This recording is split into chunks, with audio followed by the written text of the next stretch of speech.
Hola odontobloggers, bienvenidos a un nuevo video. Hoy estoy con el doctor Emanuel del Valle, ya lo conocen, es profesor, es especialista en diseños de sonrisa biofuncionales, está en Ciudad de México, en la Narvarte. Ya lo han visto aquí en Odontoblog, ha venido a platicar de carillas, de diseños de sonrisa y demás. Bienvenido, doctor, ¿cómo estás?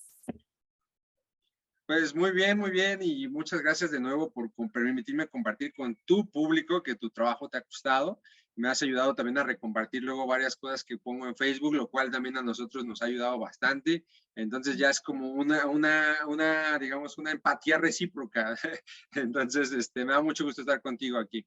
Sí, ya somos colaboradores, ya somos amigos y Sí. nos encanta pues compartir tu trabajo. Tú eres muy bueno en resina. Bueno, le pueden encontrar en Instagram como DB Perfect Smiles. Tienes tu clínica en la Narvarte que se llama Clínica del Valle Perfect Smiles. Tú eres, siempre lo he dicho, pues el mejor del condado, como dirían, el mejor de México en haciendo carillas de resinas y trabajando la resina. Haces cursos y demás.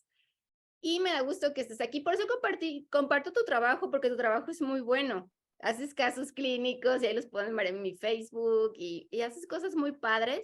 Y yo te podría decir que eres como tú y la resina ya son uno. Pues sí, yo creo que podría decirse que sí, ya no sé qué tanto sea una relación que disfrute o qué tanto es una codependencia, es una relación enfermiza, pero sí, es así, sí me gusta, es un tema que me apasiona, que yo ni sabía que verdaderamente yo iba a ser tan bueno, o sea, yo te mentiría que te dijera, no, yo en la facultad, mira, no, o sea, es algo que de repente decidí adquirir y yo decidí empezar a desplazar mucho la resina porque en México, tú sabes mucho de esto, de situaciones de marketing, por lo que tú te dedicas, estoy seguro que sabes demasiado. Entonces, yo no es que yo sea como súper experto, pero sí tomé 2, 3 cursos de marketing odontológico y una vez me quedé con un concepto, ¿no? Que el mercado está donde no hay mercado. Entonces, en una ciudad como la Ciudad de México, con tanta competencia, donde el diseño de sonrisa ya no es nada único, es desde lo cosmético y prostituido hasta doctores que son muy buenos, entonces, realmente muy pocos en México trabajan la resina, a diferencia que en Sudamérica, quizás ahí es una exageración, muchos trabajan la resina. Entonces, yo por eso decidí desplazar y empezarme a ser habilidoso en algo que en México prácticamente no, pues sé que existo yo y como otros 2 doctores, yo siempre soy bien hablador de que yo siento ahorita que lo que nosotros hacemos sí son las más bonitas de México y simplemente porque hay muy poca competencia. Entonces, por esa parte es que yo desarrollé esta habilidad con el material. Y justo, pues lo que tengo para ustedes, para que sea más, sí, una plática y amena, pero yo siempre intento cuando yo explico algo o tengo una oportunidad de hablar, pues si voy a hablar de resina, pues dar 2, 3 cosas muy puntuales que verdaderamente a un odontólogo de sillón, de esos de que estás todos los días en una boca y arrepintiéndote de dedicarte a eso, que verdaderamente tengas algo que te ayude, o sea, que te dé 2, 3 tips para comprender tu práctica diaria, en este caso utilizando la resina, y no necesariamente sin una super carilla, simplemente desde utilizar la resina para pegar un bracket, desde una resina posterior, entender la esencia del material, y es Sí. lo que yo les preparé para esta conversación. La- Bueno, mira, entonces es esto, ¿no? Esto está como planeado para entender un poco los orígenes de la resina sin caer en la aburrición, entender cómo es una resina y entender pues sus usos, un poquito sus pros y contras, y en comparación contra el otro material restaurador que existe, hay dos grandes, la resina y la cerámica. Entonces les voy a dar como este temita que se llama composite contra cerámica, ¿de acuerdo? Entonces, todo esto, estos materiales cobran relevancia, sobre todo lo que es la resina, a raíz de que surge la odontología adhesiva. Y esto es importante porque aunque muchos doctores que hacemos odontología adhesiva ya uno lo da por hecho, como que ya lo entiendes y sabes que existe, la realidad es que muchos doctores que están en pregrado sin su culpabilidad, a veces los maestros que están en pregrado pues no manejan, aunque se supone que van a manejar toda la terminología y conceptos actuales de odontología, la verdad es que no. Entonces, la cerámica es un material que nosotros se viene utilizando en odontología desde antes de la edad de la odontología adhesiva. Antes nosotros nos podíamos retener a un diente todo a través de la macro retención, o sea, nosotros necesitábamos tener un diente con una forma bien retentiva, geométrica, macro retentiva, algo grandote, para que tú hicieras algo que envolviera a esa figura geométrica con un sellador de interfase más que cemento, porque tenía muy pobres valores de adhesión. Tú lo ponías ahí, ese cemento, entonces tú lo metías y la presión atmosférica hacía el resto. Entonces todo era una macroretención. Entonces la odontología restauradora hasta antes de 1953, todo era de macroretención. Era un mundo completamente diferente. Entonces empieza a entrar en juego y a cobrar relevancia la resina a partir desde 1955. Este hombre que está aquí es Michael Bonaccord, y él fue el primero, obviamente se dedicaba mucho a esto, que fue el que descubrió y probó que si tú le colocabas un ácido fuerte al esmalte dental, esta tensión superficial que tenía el esmalte tan grande se perdía porque se hacía polvo, o sea, se hacía que se perdía la sustancia interprismática, la cutícula de Nash, y entonces tú tenías una bola de pequeñas indentaciones donde él decía, pues a lo mejor como eso no es un valor de macro retención, pero sí de micro retención, a lo mejor existe la posibilidad de que algún día con eso nos podamos retener de ahí y pegarle algo al diente sin la necesidad de macro retención, impresión atmosférica y sellador de interfase. Entonces, desde ahí viene el primer concepto, que es el grabado ácido. Después viene este personaje que es Rafael Bowen en 1962, y él haciendo unos experimentos donde lo que quería mejorar o modificar era las propiedades de los acrílicos dentales que se utilizaban. Él descubre una molécula o un monómero funcional que es el bis-GMA, y que en ese entonces, ¿qué era? Simplemente era un compuesto resinoso, literal, que ese compuesto resinoso, por una reacción química, se rompían los enlaces covalentes de las partículas de carbono y se empezaban a enlazar en grupos más grandes de 3, 4, 5. Y eso, que nosotros llamamos polimerización, se traduce en que el material se endurecía. Entonces, ¿por qué sí es importante para mí como que hablar un poquito de estos? No es porque yo quiera dormir a la gente con conceptos antiguos, no es mi estilo, sino porque creo que sí son a veces cosas donde cuando yo veo y hago lo que hago, yo digo, si estos dos cuates no hubieran existido, yo no me estaría dedicando a lo que yo me dedico. O sea, hay momentos que hay en los deportes, en otras ciencias, que son parteaguas, donde existe un mundo, un antes y un después, y en este caso es con estos personajes. Por ejemplo, un culturazo importante que yo supe con el doctor Rolando Núñez, que él es un doctor que se dedica a hacer investigación de materiales dentales en Chicago, en Visco. Y yo, pues soy alumno de él, ni me conoce, pero yo tomo sus cursos que da en su plataforma de Patreon. Es un anecdotazo muy curioso de este doctor que se llama Rafael Bowen, es que él hizo este primer monómero funcional que tienen prácticamente todas las resinas compuestas del mercado, que es el BIS-GMA, y él no lo patentó. O sea, él lo dejó libre, es fue como su aporte de, no, pues que lo use la odontología porque va a tener uso como tal. Y es un hombre que, pues, de origen humilde, que se mantuvo siendo como una persona en un estándar socioeconómico normal, cuando imagínate la clase de millonario que se hubiera vuelto si hubiera patentado ese monómero funcional. Entonces, pues, es una anécdota, hasta si quieres, romántica, porque es, pues, qué padre, ¿no? Que él no Como quiso tu lucrar con aportación a eso. la ciencia, ¿no? A la odontología. Exactamente, él así como que ahí está libre, como cualquier otra persona, es más, hasta yo, ese sí lo hubiera patentado. Y mira que yo siento que soy mucho de quitarme el abrigo para dárselo al prójimo, pero sí, es una historia romántica el hablar de estas dos personas.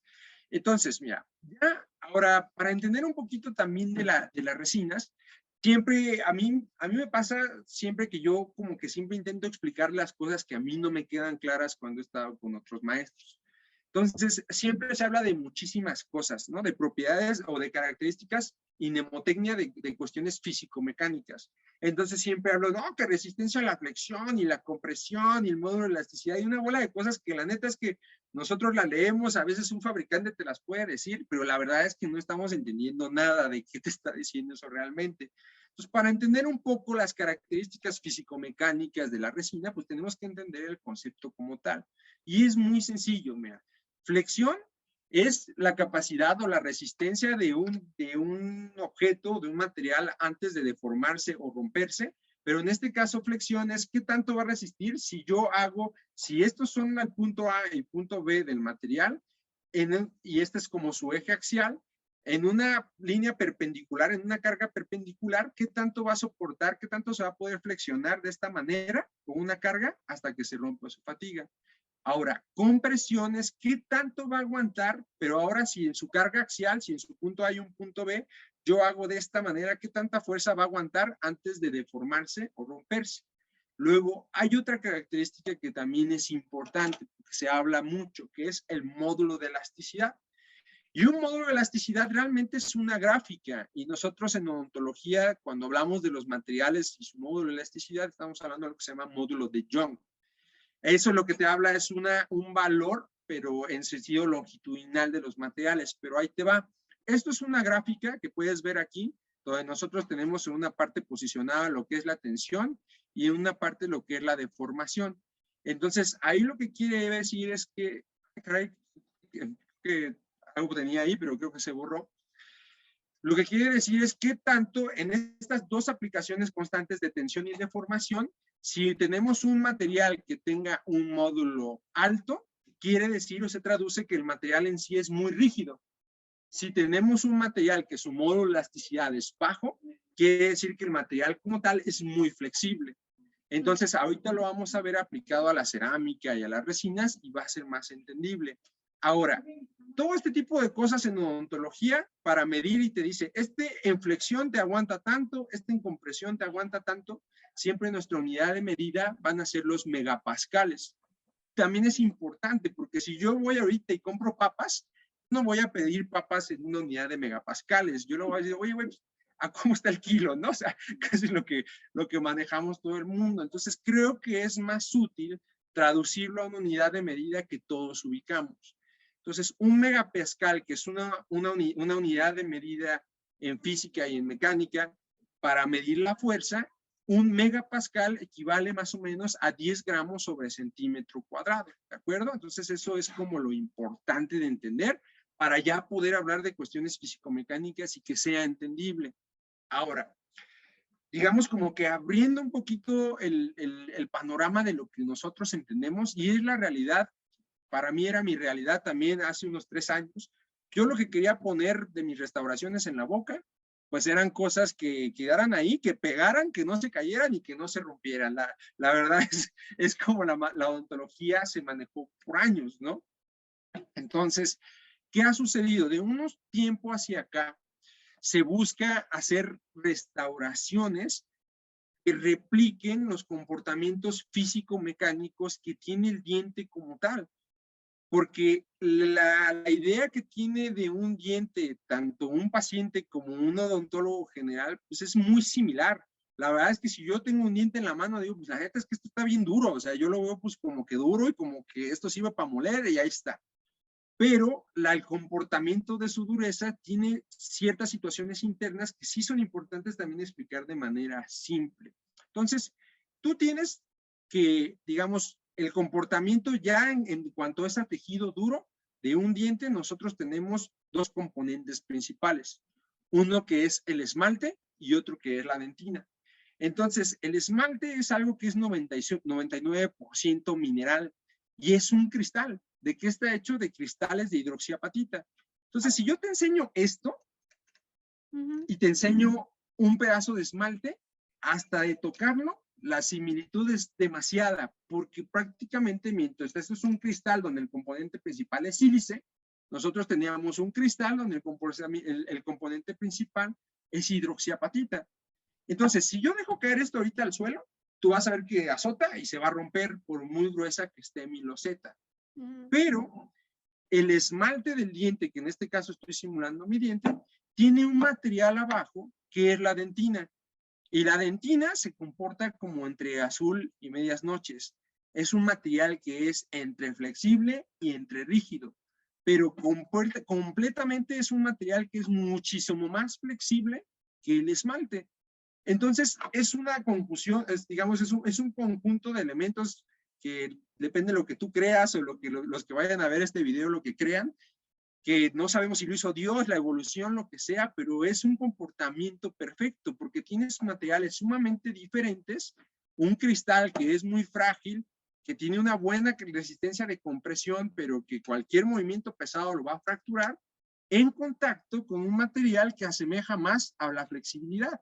Entonces, esto que yo te estoy mostrando, que es la funda de mi celular de plástico, con este cristal encima, el que tú veas el complejo dentina-esmalte es muy similar a esto que estamos viendo. Es algo que está muy duro, que puede romper algo, como lo rígido que es este cristal, pero que abajo tiene un empaque de algo muy blandito, de algo muy flexible, que le permite a ese cristal distribuir la carga sin que él se fracture.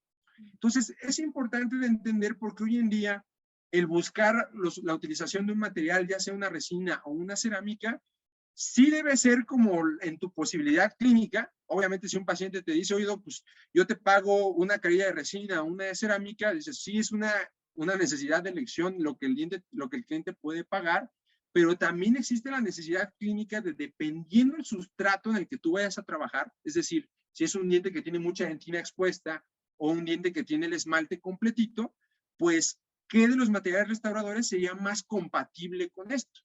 Esto nos trae ya para entender un poco la esencia de la resina. Entonces, la resina, nosotros tenemos que es un componente de dos elementos. Uno, que tenemos una matriz orgánica, que esto que es, son compuestos resinosos de carbono, donde hay muchos diferentes, han salido muchas matrices orgánicas de diferentes elementos, pero que tiene una matriz inorgánica para que tenga resistencia o tenga mejores propiedades físico-mecánicas. Entonces, lo importante que tienes que saber esto es que tienes una parte completamente orgánica, aguadita, y tienes una parte que es cristalina y dura. Entonces, tú, esos elementos, con los silanos y con muchos elementos, lo que hacen es que la resina sea un compuesto de esas partes inorgánicas y del compuesto resinoso. De ahí que venga su nombre formal, que es el composite, o sea, porque es un material compuesto. Entonces, eso que nosotros tenemos, pues lo que busca es precisamente que sea algo que yo pueda colocar, que sea flojito, pero cuando hay una reacción de fotopolimerización hoy en día, pues que endurezca. Pero es importante saber, porque luego nuestros colegas sucede que de repente dicen, oye, a mí me llegó el fabricante y me dijo que esta resina está modificada con circonia y esta otra con disilicato de litio. Entonces nosotros nos como, wow, por eso va a resistir más, ¿no? Y es más fuerte y asemeja cerámica y todo. Pero ¿cómo es más fácil de entender? Es como si yo les dijera, mira, si tú me ves a mí de frente y me ves en la calle, dices, oye, este cuate pues en esencia es moreno, ¿no? Pero si yo fuera rubio y de ojos azules, dices, no, pues este en esencia es un anglosajón, ¿no? Entonces, la resina, sin importar la cantidad o el tipo de relleno que se le ponga, mientras sea un composite y te la den en una jeringuita, en esencia son cadenas de carbono y una cadena de carbono, un polímero como tal, pues ¿dónde lo hay? Hay en este plástico, hay en mi cabello, hay en muchas partes. El carbono es el amigo de todo el mundo en la naturaleza. Entonces es una estructura sumamente radicalizable. Entonces, eso es lo importante nosotros para saber en cuanto a resina, que realmente son cadenas de carbono que van a endurecer y que sí tienen componentes inorgánicos ahí que les dan diferentes propiedades. Ahora, a todos nosotros nos ha pasado, de repente lo estábamos estudiando, ¿no? Que las de macro relleno que resisten no sé qué, las de micro relleno tal cosa. A veces llega un fabricante y te dice tantas cosas que dices, ay caray, pues yo no sé, pero le voy a fingir que sé de qué me está hablando y voy a creerle, ¿no? Pero más o menos hay que entender que realmente el hablar ya hoy en día de los rellenos de una resina ya no tiene mucha razón de ser, porque todas las resinas compuestas tienen un relleno híbrido. ¿Qué quiere decir?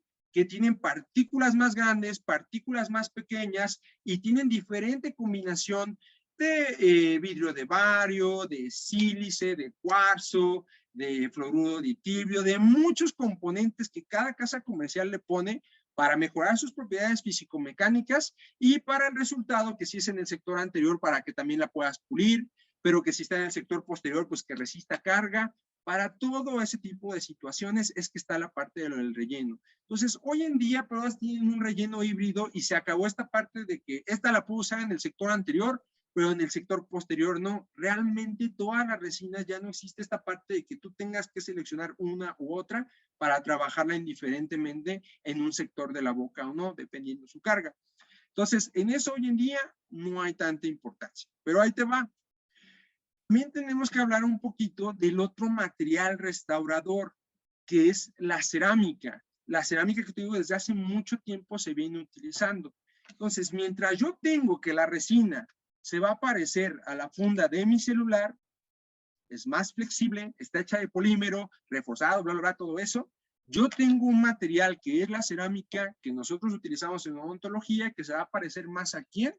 Se va a parecer más a un cristal. Entonces, las cerámicas son componentes que es la combinación de una matriz vítrea con una fase cristalina. Para que esto se haga un compuesto cristalino y durito, estas se cocinan, se sinterizan, se tienen que hacer un horno, como se hace la cerámica desde una olla de barro hasta una IMAX. Entonces, nosotros llevamos utilizando cerámica dental, cerámica de odontología desde hace muchos años. Yo siempre le digo en mi curso, le digo, aplico así como el jueguito con los doctores que vienen. Y, por ejemplo, en la primer cerámica que nosotros utilizamos en odontología es la cerámica feldespática, donde su resistencia en megapascales, que ahora es más entendible, era solamente 70 megapascales. Entonces, era algo que se veía, pues un cristal así como color dientecito, pues muy estético lo era, pero en resistencia tenía nada.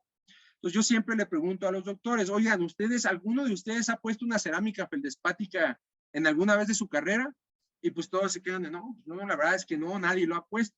Y la respuesta es que todos hemos puesto una cerámica feldespática al menos 1 o 2 veces, porque todos hemos colocado una corona metal porcelana donde quería sustituir esa fragilidad de esa cerámica que no aguantaba carga, pues cocinándola encima de un metal de alta fusión para sustituir como la misma fragilidad que tenía el material. Ahora, la fase cristalina son compuestos que es como el equivalente al mismo relleno que tienen los composites. Mientras la matriz vítrea es esa fase artillosa que cristaliza, pero que no tiene buenas propiedades físico-mecánicas, se agregaron diferentes compuestos de fase cristalina para mejorar sus propiedades de resistencia. Entonces, yo siempre hago esta analogía de que es bueno imaginar la cerámica como si fuera un chocolate, un tin larín. Y tú imagínate que la matriz vítrea es todo el chocolate. Y el chocolate pues es frágil, se te va a derretir rápidamente, se te va a poder romper. Pero imagínate que ese tin larín es de almendras y tienes las almendras ahí dispuestas en el chocolate y eso le da una diferente consistencia y resistencia a ese chocolate. Entonces la fase cristalina es con lo que se ha empezado a jugar, con que si le pongo avellana, con que si le pongo almendras, con que si le pongo cacahuates. Entonces, con la cerámica, eso ha sido lo que se han obtenido diferentes materiales. Primero empezaron con el óxido de aluminio, como que mejoró un poquito, pero el valor de las restauraciones bajaba. Luego, existe hoy en día, por ejemplo, en las cerámicas feldespáticas para carillas del sector anterior, son reforzadas con leucita, resisten unos 140 megapascales, prácticamente se dobló todo, pero eso no era funcional para el sector posterior. Mientras nosotros podemos cerrar a 130 kilos por centímetro cuadrado, no era suficiente para el sector posterior. Entonces, igual se vino a romper el juego, hubo un antes y un después, hasta que una casa comercial, experimentando demasiado entre fase cristalina y matriz vítrea, obtuvo un componente de fase cristalina que es el disilicato de litio. Y a raíz de ahí ya se rompe todo el juego, porque el disilicato de litio nos aumenta los valores a 500 megapascales. Entonces ya es un parteaguas, ya puede trabajar en el sector posterior solo, pueden ser hasta 2, 3 unidades, dependiendo de la literatura.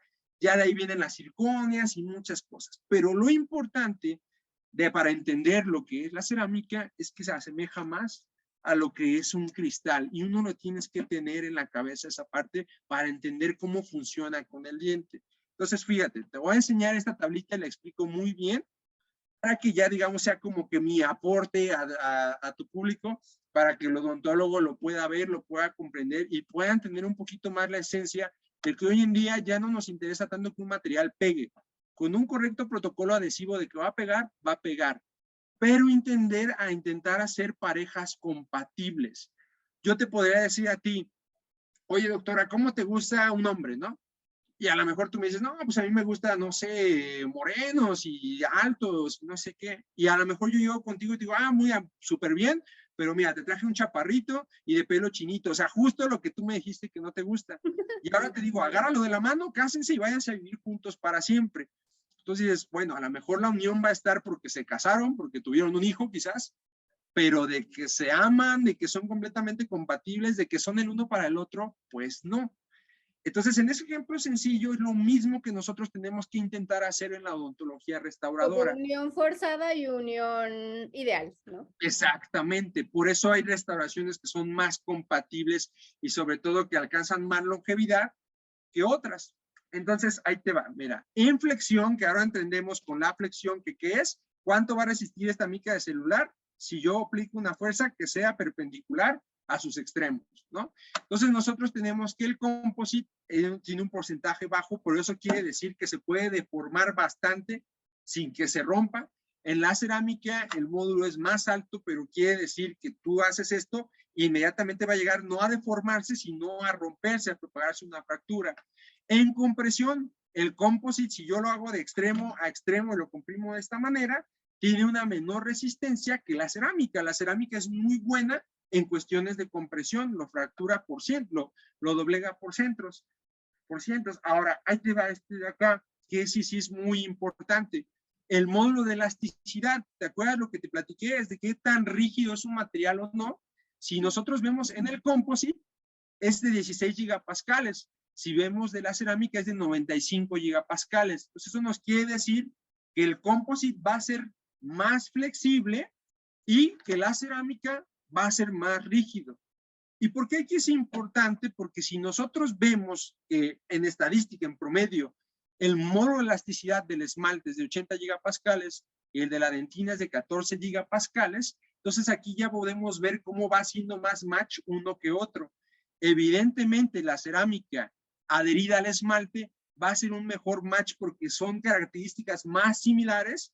Estoy poniendo a esa pareja, te estoy poniendo a ti con tu media naranja, con el hombre de tus sueños. A que si, por ejemplo, pongo el esmalte y lo pongo con resina, dices, ah, caray, pues de que pega, pega, pero van a ser un poco diferentes. Entonces, ahí siempre nosotros intentamos replicar en esto que se llama biomimética, hacer restauraciones predecibles. Si yo voy a adherirme en esmalte, es más predecible y va a ser más longevo y va a duplicar mejor su resistencia, tanto a flexión como a compresión, si yo le pego una cerámica a una cerámica, o sea, al esmalte yo le pego algo cristalino, pues con el agua caliente, con el agua fría, el comportamiento va a ser muy similar.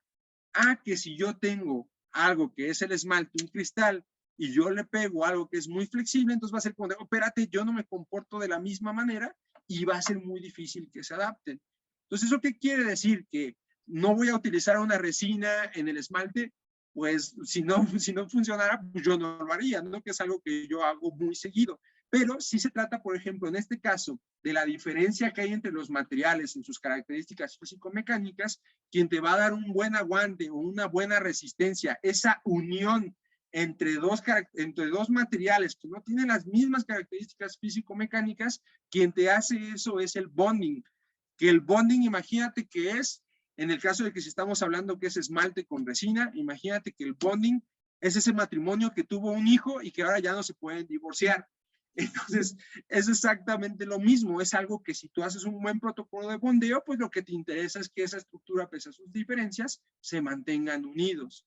Entonces, siempre hablando en esta parte, ahora yo lo que podría hablar es como de, pues, para que entiendan y que el odontólogo sepa qué es mejor, si la cerámica o la resina. Siempre es más bien saber como los pros y los contras de cada uno de ellos. Entonces, fíjate, esto nos lleva como a que a sus características. La resina, por ser un material que es a base de cadenas de carbono con relleno, el problema que tenemos es que su tensión superficial es solamente adquirida por el pulido. Yo pulo mucho una resina para que tenga una muy alta tensión superficial y la placa no se pueda adherir. Si la placa no se adhiere, no vamos a tener una distorsión del color. Pero eso es adquirido, como está en la boca y hay agua, hay coca, hay agua caliente, hay agua fría, hay ácidos, esa tensión superficial se empieza a acabar. Entonces, como se acaba, tú ya tienes zonas retentivas donde se puede adherir la placa y obviamente reacción ácida de bacterias y todo, y el color de la restauración se puede modificar. Con la cerámica, la tensión superficial es buenísima, o sea, no hay que le gane. Y yo te puedo dar un ejemplo sencillo. Todos hemos visto, bueno, yo creo que yo siempre lo he visto, pero a lo mejor mucha gente no, pero muchas veces he visto una arañita atrapada en un lavabo o cualquier otro insecto. Y si te das cuenta, están como que quieren subir y no pueden, y no pueden, y no pueden, porque tiene tan alta tensión superficial que los vellitos que tienen en sus patitas no tienen a qué agarrarse y se patinan, van para allá. Entonces, en ese aspecto, por eso es que una carilla de cerámica siempre es como que más longeva y no va a tener una distorsión de color, a diferencia de la carilla de resina. Ahora, tenemos otra parte, la longevidad. El composite derivado de que no es una unidad estructural perfecta con el sustrato que si imagínate, yo le estoy hablando de una carilla y está pegado en esmalte, como son diferentes, siempre van a ser más propensos a una falla estructural grave, que se fracture un pedazo de la carilla de resina, que tengas una propagación de muchas cosas, porque no es una unidad estructural perfecta. En la parte de longevidad de la cerámica, es siempre muy predecible y muy duradero en la parte de si tú cementas una carilla de cerámica en el esmalte, porque como son componentes cristalinos ambos, tienen el mismo comportamiento y es como si tú estuvieras viendo el vidrio de un banco. ¿Tú has visto los vidrios, cómo se dice, los vidrios blindados de los bancos? Sí. Y si te has dado cuenta, nunca es como un vidrio gordo. Siempre son como 3 o 4 vidrios delgados que están pegados. ¿Por qué? Porque duplican, triplican, cuatriplican sus características físico-mecánicas. Por eso las fallas estructurales en las carillas de cerámica son menos comunes en el sector anterior. Entonces, de ahí viene. Ahora, interacción periodontal, el composite puede funcionar muy bien directamente en el periodonto, pero mientras esté bien pulido. Porque si no está pulido, ¿qué tenemos? Pues tenemos micro retenciones, tenemos biofilm, y sabemos que a la encía es muy delicadita y no le va a gustar nada que tenga cualquier componente bacteriano. Sí. La cerámica es un material que por la misma tensión superficial y su estabilidad molecular es súper compatible para estar en contacto directo con la encía. Es algo que no lo va a deteriorar, que no va a hacer ningún tipo de daño. Entonces es excelente material en contacto periodontal, solamente superado por el oro. Entonces aquí yo lo que puedo decir es eso. Bueno, tú puedes saber, por ejemplo, si vas a hacer una restauración donde vas a colocar y vas a sustituir mucha dentina, tu material de elección por las características físico-mecánicas, sobre todo el modo de elasticidad, tu material de elección es ahí, hay que sellar, hay que poner algo que sea un empaque, pero que sea a base de resina, porque lo que queremos es emular las características de la dentina como tal. Y si vas a tener probablemente una restauración donde tú la vas a colocar y es algo que va a ser más como esmalte, pues lo que más te conviene quizás sería utilizar pues una cerámica, porque las características físico-mecánicas son más similares de la cerámica a las del esmalte. Y era algo que yo quería hacer como esta aportación cortita, pues precisamente para que los doctores entiendan un poquito más sobre los materiales. Las resinas, la que viene fluida y la que viene en tubo, que viene, no es fluida, no sé cómo se llama. Sí, como sólida, vamos a llamarle. Sólida, ajá, que la tengo que quitar. ¿Tiene las mismas características? No, varía mucho. La resina fluida, y es sencillo, sin tanto rollo, para que sea fluida, tienen que quitarle mucha cantidad de relleno para que tengas mayor matriz orgánica y precisamente el material sea menos viscoso y pueda fluir. Entonces, sus características físico-mecánicas son pobres. Por ejemplo, si tú me estás diciendo, oye, doc, puedo, no sé, en un paciente que perdió dimensión vertical, yo voy a levantar la mordida y yo voy a construir como si fuera algo, eso que coloquialmente se llaman tabletops, y voy a colocar una tabletop a un 7 para levantar la mordida y la voy a hacer con resina fluida. ¿Funciona?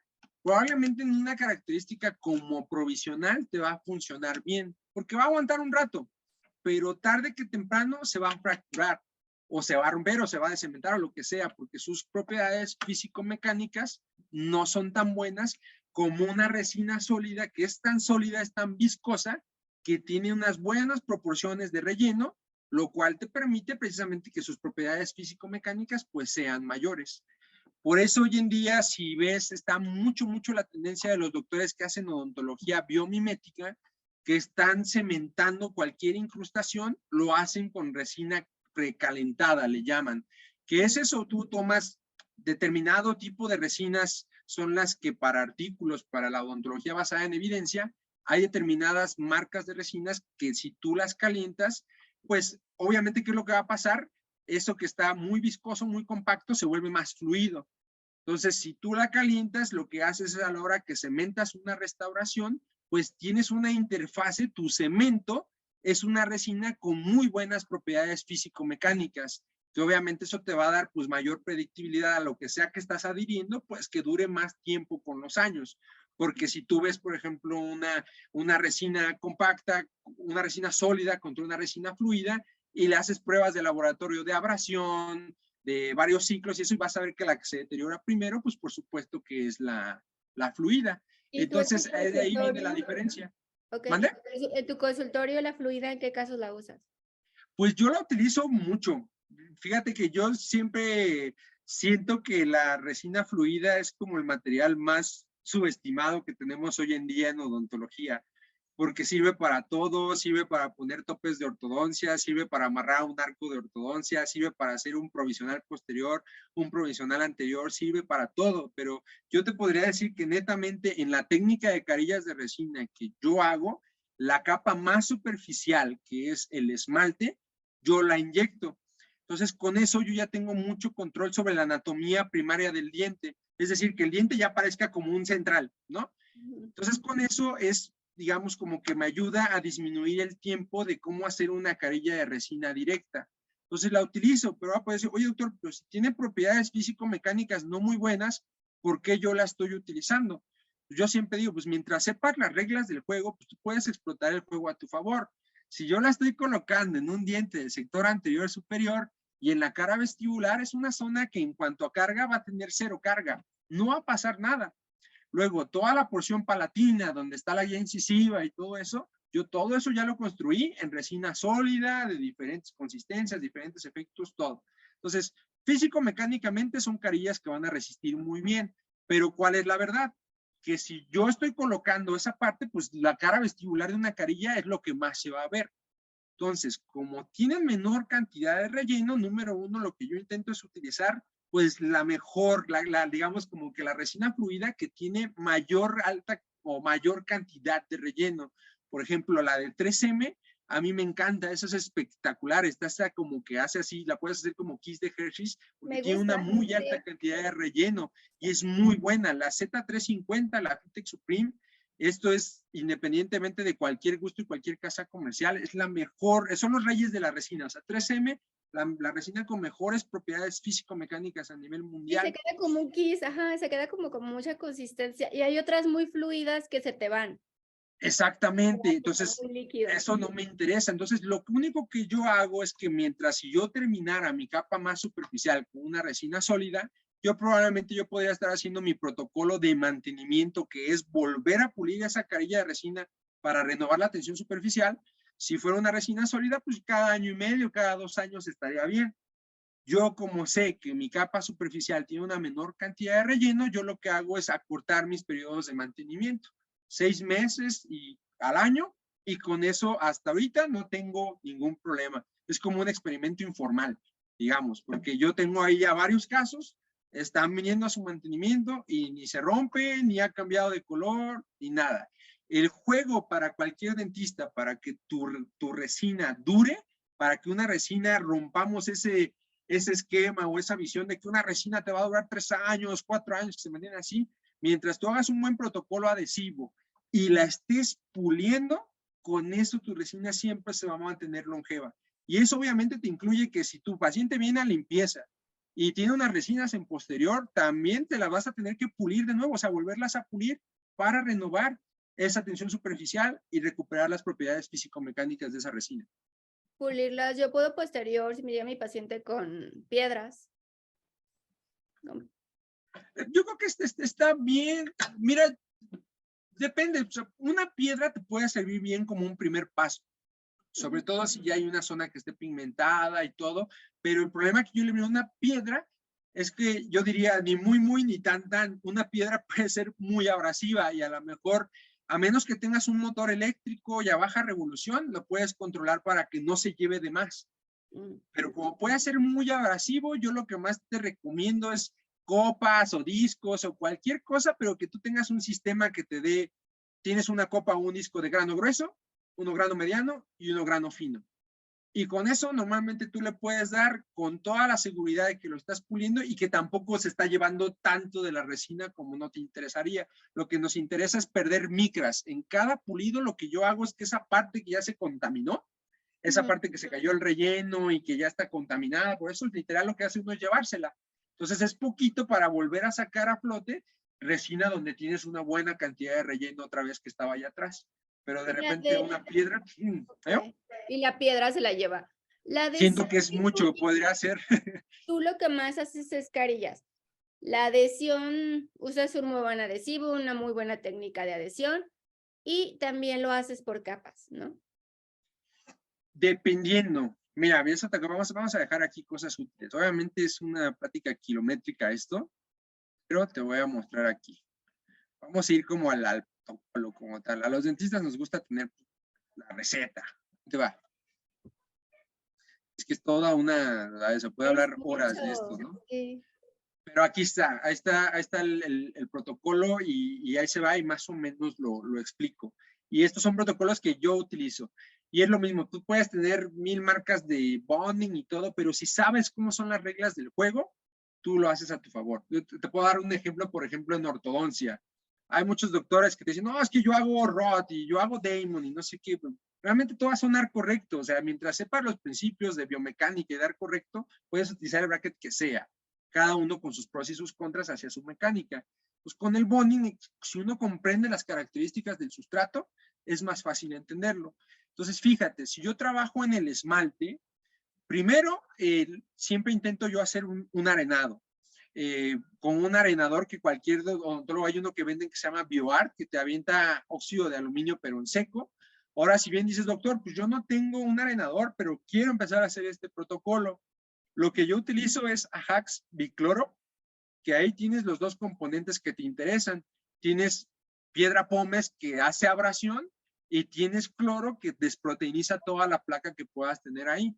Entonces, ¿esto qué te hace? Porque está comprobado hoy en día desde hace mucho que cuando tú haces un proceso de arenado, haz de cuenta que antes del grabado del esmalte, tú ya estás obteniendo un valor de adhesión extra por una macrodetención y sobre todo te está limpiando el sustrato, te está dejando un esmalte donde estás seguro que no hay ni un ápice de bacterias, de placa, ni nada. Entonces, primero va el arenado y si no, tu profilaxis con Ajax Bicloro. Después viene el ácido fosfórico, 28 al 32%, se tiene que lavar el doble de tiempo, normalmente se deja 30 segundos y se lava 1 minuto. Eso cuando no lo hacemos, pues sentimos que está pasando 1 hora, pero hay que tener la paciencia de lavarlo 1 minuto. Después, bueno, clorexidina yo lo pongo como un paso extra, realmente en esmalte no tiene razón de ser, pero en mi caso, por ejemplo, que estoy poniendo carillas en toda la cara vestibular de un central, y pues obviamente no me llegan dientes virgencitos de pacientes de 14 años, ya me llegan dientes de pacientes adultos que muchas veces ya ve uno zonas delgadas, mira, por ejemplo, en este diente, entonces pues ahí como que ya está la dentina expuesta. Entonces, lo que nosotros hacemos cuando ponemos clorexidina en la dentina, en una dentina que recibió un estímulo de un ácido, es protegerla de la aparición de unas enzimas que aparecen en todas zonas donde tenemos colágeno tipo 1 del cuerpo humano. Cuando llega un estímulo ácido, aparecen como la sangre para un tiburón. Son unas enzimas que se llaman metaloproteinasas y que pues degradan la capa híbrida, o sea, se comen ahí esa parte del bonding. Y hoy en día sabemos que la clorexidina te puede inhibir esa actividad enzimática. Hoy en día los papers te dicen que hasta una revisión de 10 años, ¿no? Entonces, pero bueno, ya que terminé todo eso, ahora mi bonding, yo lo que utilizo es un adhesivo convencional de 3 pasos que solo sea bonding. Para que sea más entendible, ¿has visto, por ejemplo, los adhesivos de los brackets? ¿Algún día has visto un adhesivo de esos? Sí. Y si te das cuenta, son como lechosos, espesos, y no huelen ni a acetona, ni alcohol, ni nada de ese tipo de cosas. Entonces, nosotros colocamos ese adhesivo convencional de solo bonding. ¿Por qué? Porque en el esmalte, como el esmalte está completamente seco, no hay agua y la poca agua que había, yo me la llevé desecándolo si quiero media hora. Entonces ya tienes ahí unas microretenciones. Entonces tú lo único que quieres es un adhesivo que se metan esas microretenciones, que fluya para que endurezca y ya tienes ahí una malla que está agarrada. En el esmalte realmente no tiene el sentido de utilizar un primer porque el primer es un monómero funcional que está hecho para funcionar en humedad. Entonces, por eso la dentina siempre tiene que llevar un primer, porque la dentina tenemos un componente inorgánico que son cristales de hidroxiapatita, un componente orgánico que son fibrillas de colágeno tipo 1, y tenemos un friego de agua de un 25 a un 40% de agua, siempre está húmeda. Entonces, de ahí viene que el primer solamente se necesita para la dentina. Entonces, yo que hago carillas de resina en el sector anterior, este es mi protocolo. Yo hago de esta manera, ¿por qué? Porque era lo que te decía, como yo sé que la resina no es completamente similar a las características del esmalte, son una pareja que no se van a llevar bien, por verlo de esa manera, yo necesito un protocolo de bondeo bien predecible para que eso funcione. Y lo bueno es que normalmente las casas comerciales, los adhesivos que son solo bonding, tienen una muy alta cantidad de relleno, por eso son lechosos, como espesos. Si tienes una mejor cantidad de relleno, mejores propiedades físico-mecánicas tiene ese layer de adhesivo que hay entre el diente y la restauración. Y van a decir los puristas, ¿y el ácido grabador? Ahí, ¿en qué aspecto? Pero, De que no necesitas, o sea, no, es como, yo también tuve una plática con un doctor que habló de resinas y nos hablaba de eso, de que muchos, por ejemplo, la dentina no necesita con el adhesivo y con tu liner, no necesitas grabar, porque puede tener claro. problemas como para cuestiones ya de la pulpa y demás. Ya te entendí. Ácido Sí. fosfórico es, ajá. Pues mira, ese es un tema bien complejo, porque hay una tendencia, por ejemplo, los doctores, los que siguen a Pascal, Jorge Aravena, muchísimos doctores que lo que ellos usan más es el grabado total, donde ahí lo que hacen es, pues, colocas el ácido, porque eso se lleva al smear layer, y tu primer, el adhesivo que vayas a utilizar, ellos utilizan mucho el Optibond FL que tiene el primer en una botellita y el bonding aparte. Entonces, lo que hacen es con todo ese material que se llevan por la agresión del ácido, lo que quieren ellos es sustituir el equilibrio hidrostático que tiene la dentina. Yo siempre imagino que la dentina, imagínatela tú, que es una espagueti hirviendo en una ollita de agua. Entonces, tu espagueti está hirviendo y son tus prolongaciones de colágeno. La olla es como tu material inorgánico y el agua pues, simplemente es el agua. Entonces, cuando tú grabas y desecas y toda esa parte, el espagueti se da cuenta que se queda sin agua. Entonces, lo que busca el primer con un buen protocolo, ellos le llaman el sellado es la clave. Tú pones bien tu primer y lo que quieres es sustituir el agua del espagueti por el primer, por hacerlo entendible de una manera sencilla. Entonces, es un protocolo predecible y ellos tienen mucha ciencia que justifica eso. Pero está la tendencia también del grabado selectivo, sí. Que el grabado selectivo lo que tiene también es también mucha ciencia que justifica y el grabado selectivo es funcional y te da buenos valores de adhesión, solamente que ahí no se hacen como que tags en el primer. Ahí imagínate que te vas a un mundo todavía más microscópico, donde normalmente los adhesivos autogravantes de los adhesivos universales o de algunos adhesivos autogravantes que son de 2 pasos, que son un primer que tiene un poco de ácido y un bonding por aparte, esos ya tienen cierta cantidad de ácido ortofosfórico, pero en graduaciones muy bajas, 3%, 5%. Entonces, lo que eso hace es medio disolver el smear layer, no lo descompone como tal, o sea, no te deja permeable los túbulos dentinarios, pero al descomponer el smear layer, lo que ellos, digamos que queda expuesto es el contenido inorgánico de la dentina, que es la hidroxiapatita. Y hay un monómero funcional que tiene, es una patente que ya está liberada hoy en día, que es el 10-MDP. El punto es que ese monómero funcional, su grupo fosfato, se une muy bien con los grupos de calcio y de la hidroxiapatita y se forma una sal. Entonces, si tú ya formaste una nueva molécula, está habiendo adhesión, solamente que más pequeña. Entonces, si me preguntas a mí, que yo soy un hombre de clínica, de que yo hago esto todos los días, siendo que las dos funcionan sin ningún problema, pero es menos factible que caigas en un error de una sensibilidad posoperatoria haciendo un grabado selectivo que haciendo un grabado total. Entonces yo siempre le digo a los odontólogos generales del día a día, es como de, pues, si tú no eres el Jorge Aravena o el Pascal Mañé y no tienes ese supercontrol de 3 horas para hacer una restauración, más predecible es un protocolo de un grabado selectivo tal cual como yo lo tengo aquí. Mejor grabado selectivo para ir a la segura de que al paciente no le duele.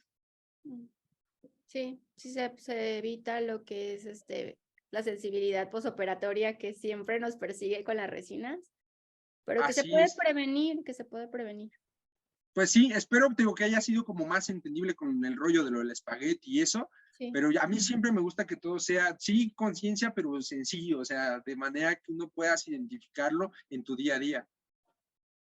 Y en cuanto a resinas, ya ves que ya hay muchísimas, que el bulk, bueno, ya hablábamos de la fluida, existe el bulk, existe, bueno, de la que yo estoy enamorada, que es de un solo tubo de resina te da todos los tonos de colores. O sea, como que ya existen como 1000 resinas. Ajá. ¿Cómo le recomendarías a un dentista cuál comprar, qué quiere hacer? O sea, yo sé que también tú manejas mucho Ivoclar, o sea, y son resinas, pues es un kit, son un poco más caras. Ya, ¿Tú qué recomiendas? Como que recomiéndanos a todos los dentistas cuáles tenemos que tener básicas. mira, deja de compartir mi pantalla. Mira, pues yo creo que yo haría la recomendación dependiendo la función que quieras que tenga esa resina. Okay. Entonces, por ejemplo, yo te diría que independientemente del relleno y de cualquier característica, si vas a trabajar en el sector anterior, puedes trabajar con una marca que tienen fama de buenas tonalidades, de que son bonitas para emular las características ópticas del sector anterior. Por ejemplo, si las Empress, las Filtech Supreme, las Miserium, son de que yo conozca buenas dentistas, buenas resinas si vas para el sector anterior.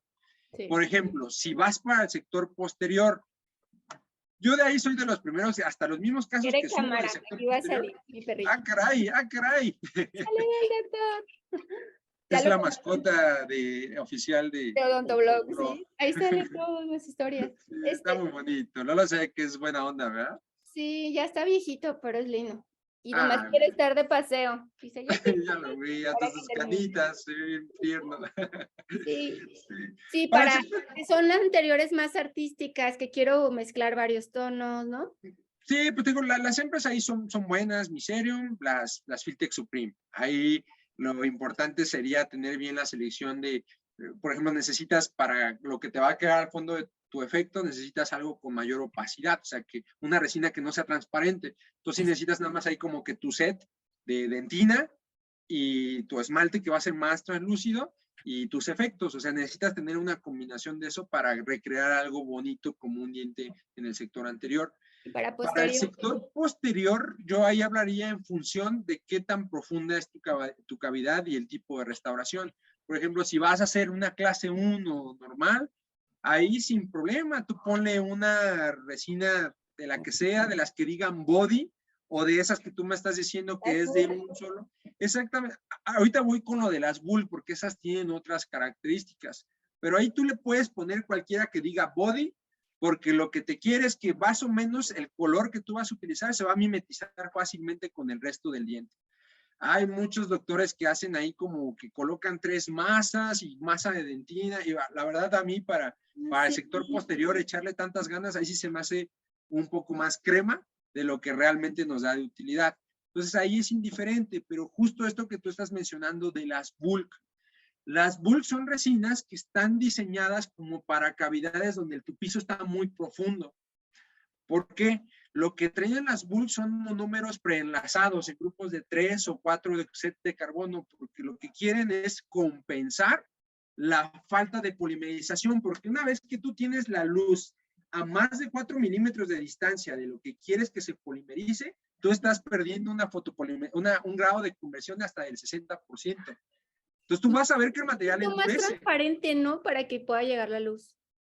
Pues puede ser eso. También he visto unos auxiliares que son como unos pivotitos que tú los pones y se supone que conducen la luz. O sea, si tú vas a trabajar en una cavidad profunda, una resina bulk para crear tu piso, sí es un buen elemento Para no tardarte tanto en fotopolimerizar tantas capas. Pues más que nada es para compensar que si tú utilizas una resina normal, como la luz está lejos, va a endurecer, pero te digo, es una fotopolimerización donde está quedando mucho monómero sin convertirse. Entonces esos monómeros sin convertirse son radicalizados. Es una resina que, digamos, no está bien curada, por llamarla así. y tiene menores propiedades físico-mecánicas. Pues una resina bulk en el mero fondo te está compensando eso, porque como ya hay monómeros preenlazados, pues aunque la luz no esté convirtiendo bien, se van a agrupar. Esa es la lógica del funcionamiento de la bulk. Okay. Pero, te digo, una bulk es más, te digo, como para cavidades profundas. Tú tienes un sector posterior, una cavidad normal, y no, una resina normal te va a funcionar muy bien. De hecho, los que saben de esto, como el doctor Jorge Chévez, muchos doctores que están comen artículos diarios, que son de los que yo aprendo, y por ejemplo, ello está compensado hoy en día, que si tienes una cavidad profunda y no tienes una resina bulk o no vas a poner un compuesto dual para elevar el piso, lo que vas a compensar para que se fotopolimerice, para que se conviertan bien esos monómeros, es con mayor tiempo de exposición. Una buena lámpara, que tú sabes en el mercado, pocas son las que verdaderamente son buenas, y obviamente, si normalmente te dice el fabricante, pues aquí 20 segundos y tú ya fotopolimerizaste una capa bien, ahí lo tienes que dejar más tiempo. Si son 20 segundos lo que te sugiere, a veces hasta el minuto, porque quieres compensar lo lejos que está la luz de lo que estás fotopolimerizando. Y así, yo así es como lo manejo y es más sencillo de hacer. Sí, tener como, yo posteriores tampoco no pongo como dentina y pongo pues nada más la del color superficial, pero sí ya existen, bueno, yo me traían una de Estados Unidos, el doctor Leo, y acabas de hacer un video con el doctor Leo.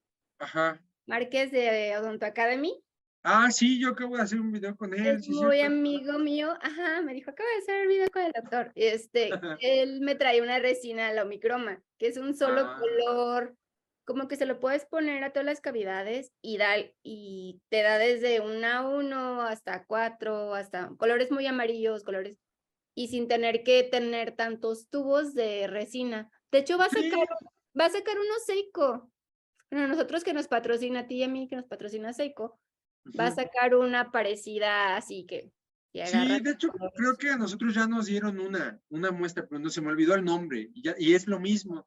Pero mira, o sea, no es porque mientan, porque no mienten, pero te voy a decir cuál es la esencia de esas resinas. Son resinas que son muy translúcidas. ¿Por qué? Porque siempre, aunque tú pongas poquito, lo que pasa es que se mimetizan bien porque agarran el color del sustrato. Lo que está abajo es lo que sale a la vista. Entonces, es de ahí que sean de esa manera que se mimetizan muy bien. Pero es lo mismo, te digo, si uno sabe las reglas, tú puedes combinar de todas. Si tienes una dentina y no tengo esa de multitonos, pero tienes una dentina que diga esmalte, la utilizas y te va a hacer lo mismo. Sí. Mientras el incremento sea delgadito y se va a mimetizar súper bien. Y que usen, bueno, los que nos ven, que usen resinas de marcas pues conocidas, que ya tienen pruebas, que tienen estudios clínicos, porque también hay chinas y hay de 1000, que crees que sean como marcas, o sea, a lo mejor no les vamos a recomendar una marca, pero hay muchas marcas que ya son las reconocidas mundialmente y que son las que pueden usar, ¿no? Sí, claro, ahí lo dice un doctor con el que fue mi maestro, que es el doctor Johan Figuera, y yo recuerdo una frasecita que él dijo de usen buenas vainas, y eso sí es verdad. O sea, yo creo que la odontología es algo a lo que ya se le gana suficiente. En relación a nuestra inversión de insumos, ganamos 300, 400%, unas cantidades brutales que otras profesiones no tienen, como para todavía hacer codo de quererle ganar al material. Casi siempre un mal material te va a dar problemas posoperatorios con el paciente. Entonces, sí, cualquiera de las grandes marcas que ya tienen ahí su sustento bibliográfico y artículos y eso, úsenlas. Ahí sí, no tengo nada que decirle a los dentistas en ese aspecto más que no sean codos. O sea, esa es la verdad. Sí, realmente. Es que yo puedo hacer una técnica perfecta y a lo mejor el material no es el mejor y yo voy a quedar como el peor dentista, ¿sabes?